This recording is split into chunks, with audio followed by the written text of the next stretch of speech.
미스스한 이야기. 오늘은 호주 2대 미제 사건 중 하나인 탐암 슈드 사건에 대한 이야기입니다. 1948년 12월 1일 오전 6시 이른 아침, 호주 남부에 위치한 서머튼 해안가에서 남자가 죽어 있다는 신고가 들어옵니다. 바로 출동한 경찰이 확인한 것은 40에서 45살 정도로 돼 보이는 남자가 바닷가 돌에 머리를 기대어 마치 잠든 것처럼 죽어 있는 모습이었죠. 그 모습이 얼마나 자연스러워 보였냐면, 지나가면서 시신을 본 사람들은 많았지만 그냥 잠든 것처럼 보여서 아무도 신고를 하지 않았을 정도였죠. 시신의 상태를 본 경찰은 지병으로 인한 급사하거나 과음한 상태에서 머리를 부딪혀 사망했을 거라고 생각했습니다. 상태가 온전해서 당연히 신원 파악도 어렵지 않을 거라 예상했죠. 하지만 경찰은 이내 이 시신이 뭔가 이상하다는 걸 눈치챕니다. 남반구에 위치한 호주는 한국과 계절이 반대인 나라입니다. 즉 호주에서 12월은 아주 더운 한여름이라는 건데, 죽은 남성은 무더위에도 과하다 싶을 정도의 양복 차림에 두꺼운 니트까지 입고 있었죠. 경찰은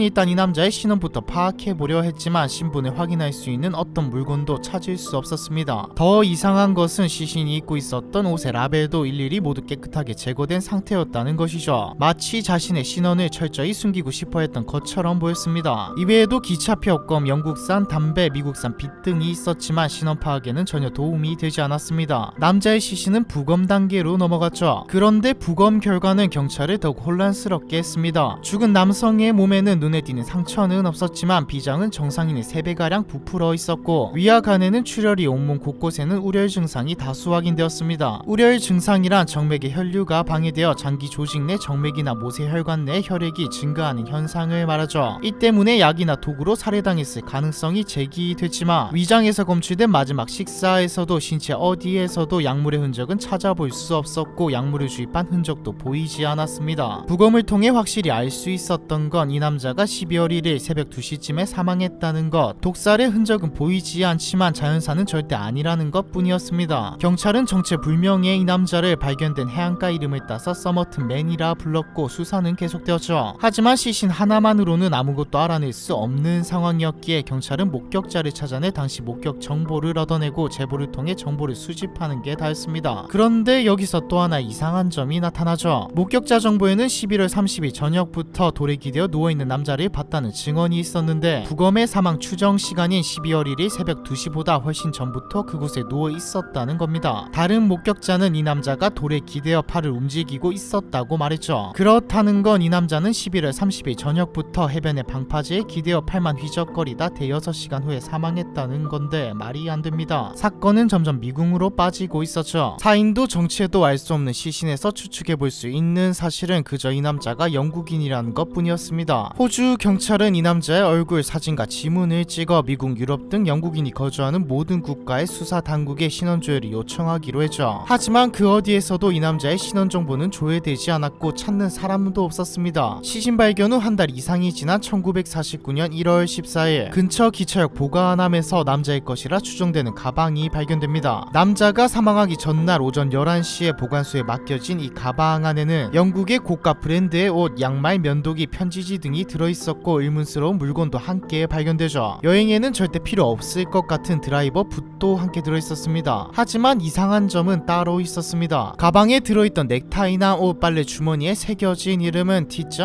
T.K.E.A.N.E인 반면 조끼에는 마지막 이자가 빠져있던 겁니다. 이름을 잘못 새긴 것도 이상한데 마지막 이자를 붙이기만 하면 되는 일을 그러지 않은 점도 의아했습니다. 경찰은 이를 수사를 방해하기 위한 누군가의 조작이라 추측했죠. 물론 비슷한 이름으로 신고된 실종자도 뒤져봤지만 그런 사람은 없었습니다. 결국엔 가방 안의 물건들도 그저 의문에 의문을 낳을 뿐이었고 정체불명의 남자는 숨진 지 반년이 넘어서야 장례식이 치루어졌습니다. 그런데 이 남자의 바지 속 숨겨진 주머니에서 작은 쪽지가 발견됩니다. 이 쪽지에는 탐암 슈드라 적혀있었죠. 탐암 슈드는 페르시아어로 끝났다를 뜻하는 말이었습니다. 그리고 이 쪽지는 12세기 페르시아의 철학자 오마르 하이암의 시집 루바이아트의 마지막 페이지에 적힌 문구라는 사실이 밝혀집니다. 즉 이 쪽지는 시집 마지막 페이지의 일부분을 찢어낸 것이었죠. 호주 어딘가에 마지막 페이지가 훼손된 시집이 있다고 생각한 경찰은 이 사건을 언론에 전면 보도했습니다. 그러자 익명의 남자에게서 한 제보가 들어옵니다. 익명의 남자는 1948년 11월 30일 오후 서머튼 해안가에 잠겨있지 않은 차가 있었는데 뒷좌석에 그 책이 있는 걸 봤다고 말했죠. 경찰은 이 차를 찾아내 마지막 페이지가 훼손된 책도 발견합니다. 그런데 이 책은 사건을 더 깊은 미궁 속으로 빠져들게 하죠. 책의 뒷표지 안쪽에는 알 수 없는 암호가 적혀 있었습니다. 뒤죽박죽의 알파벳 대문자 5줄 해독해보려 많은 사람이 모였고 호주 국방부까지 나섰지만 결국 아무것도 알아낼 수 없었죠. 이 암호는 70년 이상이 흐른 현재도 해독되지 않은 미제 사건의 단서입니다. 책에 적힌 건 암호뿐만이 아니었습니다. 5줄의 알파벳 밑에는 2개의 전화번호도 적혀 있었죠. 하나는 어느 은행의 전화번호였는데 아무리 수사해도 사건과 연관성을 찾을 수 없었고, 다른 하나는 어느 여성의 집 전화번호였습니다. 이 여성의 이름은 제시카 톰슨이며 간호사이자 당시 1살이 된 아들을 둔 엄마였죠. 제시카 톰슨은 숨진 남성에 대해 전혀 모르는 사람이라고 말했습니다. 하지만 톰슨은 의심스러운 점이 한두 가지가 아니었죠. 제시카 톰슨의 집은 시신이 발견된 장소에서 불과 400m 거리에 있었고, 해안가에 누워있는 남성이 목격된 11월 30일 그녀는 집에 없었거든요. 심지어 그날 이웃은 어떤 정체불명의 남자가 전화로 제시카 톰슨에 대해 물었다고 했습니다. 아무리 생각해도 그녀가 뭔가 알고 있다고 생각한 경찰은 제시카 톰슨에게 죽은 남자 얼굴을 본뜬 데스마스크를 보여주었죠. 그러자 그녀는 크게 놀라면서 예전에 알고 지냈던 알프레드 복살이라는 군인과 닮았다고 말했죠. 톰슨은 복살에게 루바이아트라는 시집을 선물한 적이 있다고도 말했습니다. 루바이아트는 아까 차에서 발견되었던 탐함 슈드라는 글이 적혀있던 시집이죠. 톰슨은 자기는 사건과 연관이 없으니 절대 자신의 이름을 언급하지도 말고 진술 정보가 새나가지 않게 해달라고 강력히 부탁했습니다. 경찰은 알 수 없는 찝찝함을 뒤로한 채 알프레드 복살을 찾아가죠. 드디어 시신의 정체를 밝힐 수 있을 거라 생각하면서 말입니다. 하지만 알프레드 복살은 멀쩡히 살아있었고 루바이아트를 선물 받은 건 맞지만 분실한 적도 없거니와 마지막 페이지가 찢어진 흔적도 없었죠. 그렇게 수사는 다시 벽에 부딪힙니다. 그런데 오랜 시간이 지난 후 제시카 톰슨의 딸인 케이트 톰슨이 한 언론사의 인터뷰에 나와 놀라운 사실을 공개합니다. 자신의 모친인 제시카 톰슨은 공산주의자였고 러시아어를 유창하게 구사했다. 그리고 종종 죽은 남자에 대해 경찰보다 더 높은 사람이라고 하던 기억이 있다. 그 남자는 소련의 스파이였을 가능성이 크다고 말했죠. 제시카 톰슨의 아들 로빈 톰슨과 죽은 남자가 부자 관계였을 가능성도 제기되었습니다. 이 둘 사이에는 일치하는 희귀 유전자가 2개나 있었거든요. 무려 1만 분의 1의 가능성이었는데 하지만 유전자 검사도 불가능하니 부자 관계를 증명하긴 어려웠습니다. 사건은 다시 잊혀지는 듯 했죠. 그런데 또다시 이 사건의 전말을 밝힐 열쇠가 될 인물이 등장합니다. 레이첼 이건이라는 여성은 자신의 부친이 죽은 남자 서머튼 맨과 제시카 톰슨의 아들이며 자신은 손녀에 해당한다고 주장했죠. 레이첼은 죽은 남자가 가지고 있던 희귀 유전자를 모두 가지고 있었습니다. 누가 봐도 제시카 톰슨은 죽은 남자와 연관이 있는 것처럼 보이죠. 근데 왜 그녀는 사실을 부인하고 죽을 때까지 침묵을 지켰을까요? 많은 사람들은 이렇게 추측합니다. 이 사건이 일어난 1948년, 당시는 서방 국가와 소련 간 냉전이 극에 달했던 시대였습니다. 암호, 한 권의 책, 신원 미상의 시신, 이 모든 단서는 이 남자가 미국 혹은 소련의 스파이였던 것 아니냐는 스파이설에 힘을 실어주었죠. 제시카 톰슨도 스파이에 연관되어 있어서 정체가 드러나는 걸 두려워했다고 보고 있습니다. 하지만 다 추측입니다. 이렇게 미제 사건으로 남을 뻔했던 탐함 슈드 사건은 12년간의 강력한 요청으로 서머튼맨의 DNA 채취가 허락되죠. 70년 이상이 지난 2021년 5월 유해를 발굴하게 됩니다. 현재 이 남자의 유해는 호주 법의학센터로 옮겨져 DNA 전문가와 인류학자, 병리학자 등 각 분야 최고 전문가들이 머리를 맞대고 남자의 정체를 밝히고 있죠. 몇 년이 지나면 이 남자의 정체가 밝혀질까요? 정말 소련의 스파이였을까요? 아니면 그저 어쩌다 보니 미제로 남게 된 사건일까요? 탐함 슈드 사건에 대한 이야기, 이번 편은 여기까지입니다.